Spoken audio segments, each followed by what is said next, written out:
টয়লেটের মধ্যে মোবাইল, ওয়াশরুমের মধ্যে মোবাইল আপনারা কখনো নিতে পারবেন না। কেউ যদি টয়লেটের মধ্যে মোবাইল নেয়, এটা তার জন্য দুনিয়াতেও যেরকম ক্ষতির কারণ হবে, আখেরাতে তার চেয়ে আরও বেশি ক্ষতির কারণ হয়ে যাবে। কেন?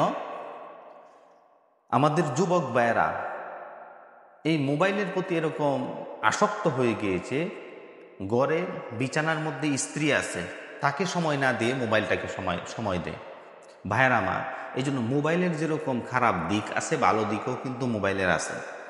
আপনি যদি ভালো ইসলামিক কন্টেন্ট যদি আপনি শেয়ার দেন, আপনার শেয়ারের কারণে যত মানুষ শুনবে ইসলামিক কথা, যত মানুষ আমল করবে, 1 সেকেন্ডের বিনিময়ে আপনি যে শেয়ার দিলেন, এই শেয়ারের কারণে 500 মানুষ যদি শুনে আমল করে, আপনি 500 মানুষ আমল করে যত সব হবে, আপনি শেয়ার দেওয়ার কারণে আপনার আমল নামার মধ্যে সেই সব আল্লাহ রাব্বুল আলামিন দান করে দিবেন। সুবহানাল্লাহ।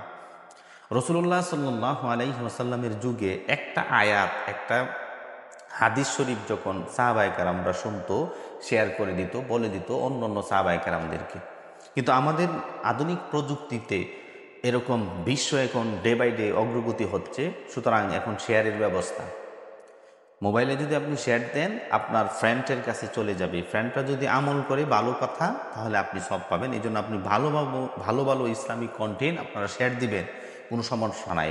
যাই হোক, মোবাইল যদি আপনি টয়লেটের মধ্যে নিয়ে যান, তাহলে কি সমস্যা হবে এবং এই সমস্যা হওয়ার কারণ কি? 1 নাম্বার, অনেকের মোবাইলের মধ্যে ওয়ালপেপার দেওয়া হয় যে আল্লাহর নাম, অথবা কাবা শরীফের ছবি, অথবা কোরআনের আয়াত, এরকম দেওয়া হয়। এখন হঠাৎ করে রিং যখন বেজে উঠলো, আপনি টয়লেটের মধ্যে মোবাইল নিছেন, রিং বেজে উঠলো, আল্লাহর নামের এই ছবিটা টয়লেটের মধ্যে বেশি উঠলো, অথবা কাবা শরীফের এই ছবিটা, মদিনা শরীফের এই ছবিটা বেশি উঠলো, অথবা কোরআনের এই আয়াতটা বেশি উঠলো।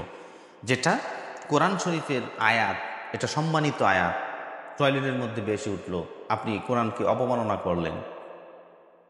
কাবা শরীফ, ইন্না আউওয়ালা বাইতি উদিয়া লিন্নাসি লাল্লাযী বিবাক্কাতা মুবারাকা ওয়া হুদাল লিল আলামিন, যেই কাবা ঘর সর্বশ্রেষ্ঠ ঘর, ফেরেশতাদের মাধ্যমে আল্লাহ রাব্বুল আলামিন নির্মাণ করেছিল, সেই ঘরের সাথে আপনি অবমাননা করলেন টয়লেটের মধ্যে মোবাইল নেওয়ার কারণে। রসুলের রওজা মুবারকের ছবিও অনেক সময় তাকে আপনি টয়লেটের মধ্যে নিয়ে যাওয়ার কারণে আপনি অবমাননা করলেন রসুলের রওজা মুবারকের সাথে, আপনি বেয়াদবি করলেন। মদিনার মসজিদের গম্বুজের ছবিটাকে এটা আপনি টয়লেটের মধ্যে নিয়ে অপমাননা করলেন। সুতরাং টয়লেটের মধ্যে মোবাইল নেওয়া থেকে আপনারা বিরত থাকবেন। এটা হলো 1 নাম্বার কারণ। 2 নাম্বার কারণ হলো, অনেক সময় ইসলামিক রিংটং মোবাইলের মধ্যে দেওয়া হয়, যেমন অনেক সময় তেলাওয়াত দেওয়া হয়, যেমন ইয়াসিন ওয়াল কুরআনিল হাকিম ইন্নাকা লামিনাল মুরসালিন। এটা কিন্তু খুব ভালো। আপনি রিংটং, ইসলামিক রিংটং দেন, আপনি হাদিস দেন, অথবা কোরআন শরীফের আয়াত দেন, কিন্তু এটা যখন বেজে উঠলো টয়লেটের মধ্যে, তখন কি আর এটা ভালো হলো? আপনি কোরআন শরীফ, যেই সম্মান আকাশের নিচে জমিনের উপরে এমন কোনো গ্রন্থ নাই যে কোরআনের মতন আছে, কোনো ভুল নাই, নিষ্পাপ নিষ্কলঙ্ক একটা কোরআনের এই হরফকে, কোরআনের এই উচ্চারণকে, কোরআনের এই পড়াকে আপনি টয়লেটের মধ্যে বাজাইতেছেন। আপনি কত বড় বেয়াদবমূলক কাজ করতেছেন, অন্যায়মূলক কাজ করতেছেন। আপনি একটু থিঙ্ক করে দেখেন, চিন্তা করে দেখেন। দুনিয়াতেও আপনি বরবাদ হবেন, আখেরাতেও আপনি বরবাদ হবেন। টয়লেটের মধ্যে যদি আপনি মোবাইল নিয়ে যাই, অনেক সময় ফোন করে অনেক বন্ধুরা সালাম দেয়, আসসালামু আলাইকুম, এমনিতেই অভ্যাসের খাতিরে আমরা সালামের জবাব নিয়ে নিই। কেমন আছো? আলহামদুলিল্লাহ ভালো।